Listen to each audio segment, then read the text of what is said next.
আসসালামু আলাইকুম সুপ্রিয় দর্শক, কাছে এবং দূরে যে যেখান থেকে আমার আজকের এই ভিডিওটি দেখছেন আপনাদের সবাইকে জানাই অনেক অনেক শুভেচ্ছা ও অভিনন্দন। আজ আমি আপনাদের মাঝে মিষ্টি কুমড়া চাষের দুটি গুরুত্বপূর্ণ টিপস শেয়ার করব। এই টিপস দুটি যদি আপনি প্রয়োগ করেন তাহলে আপনার মিষ্টি কুমড়ার ফলন অনেক বেড়ে যাবে। প্রিয় দর্শক, আপনি যদি মাঠে গিয়ে দেখেন আপনার মিষ্টি কুমড়া ছোট অবস্থায় পচে গেছে বা মরে যাচ্ছে, তাহলে আপনাকে বুঝতে হবে যে প্রথমত মিষ্টি কুমড়া সঠিকভাবে পরাগায়ন হয়নি, দ্বিতীয়ত মাছি পোকার আক্রমণে এমন হতে পারে। এক্ষেত্রে আমি আপনাদের প্রথমে দেখাবো কিভাবে সঠিকভাবে কৃত্রিম পরাগায়ন করবেন। তাহলে চলুন আমরা সরাসরি দেখে নিই। পরাগায়ন সাধারণত সকালবেলা ভোর সকালে করতে হয়। পরাগায়নের জন্য এই পুরুষ ফুলটাকে এইভাবে তুলতে হবে, তুলে এইভাবে করতে হবে, ছিঁড়তে হবে। ছিঁড়ার পর একটা স্ত্রী ফুল যেটার মধ্যে কড়া আছে এটার মধ্যে লাগাইতে হবে। পরাগায়ন কীভাবে করে এটা আমি দেখাই। এই যে এখানে এটা এভাবে ছোঁয়াইতে হবে, এটা এভাবে ছোঁয়াইতে হবে।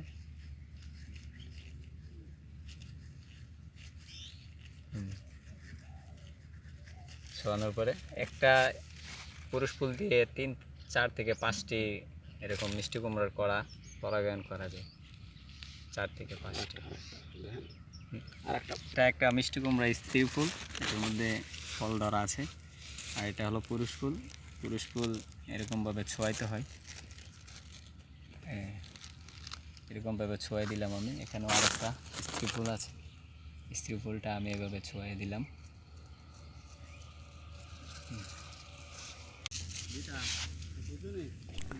প্রিয় দর্শক, কুমড়া জাতীয় ফসলের একটি প্রধান শত্রু হচ্ছে মাছি পোকা।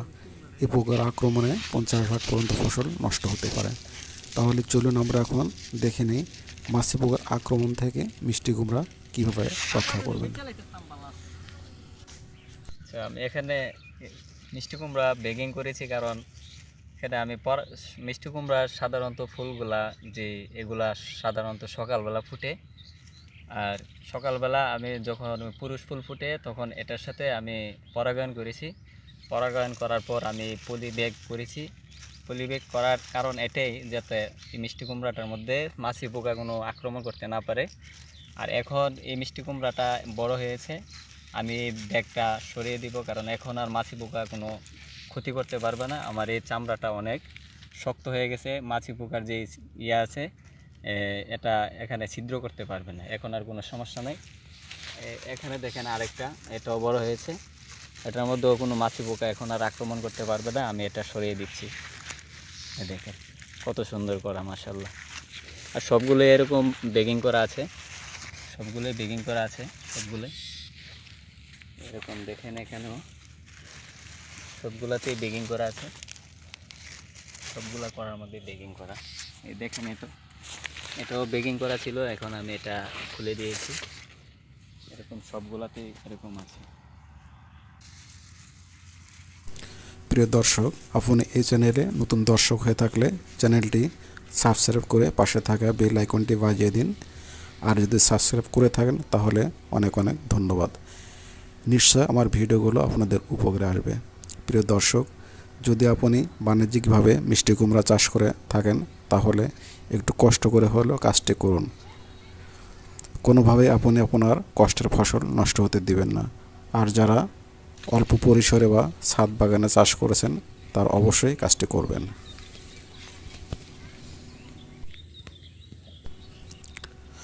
প্রিয় দর্শক, ভিডিওটি শেষ পর্যন্ত দেখার জন্য আপনাদের অনেক অনেক ধন্যবাদ।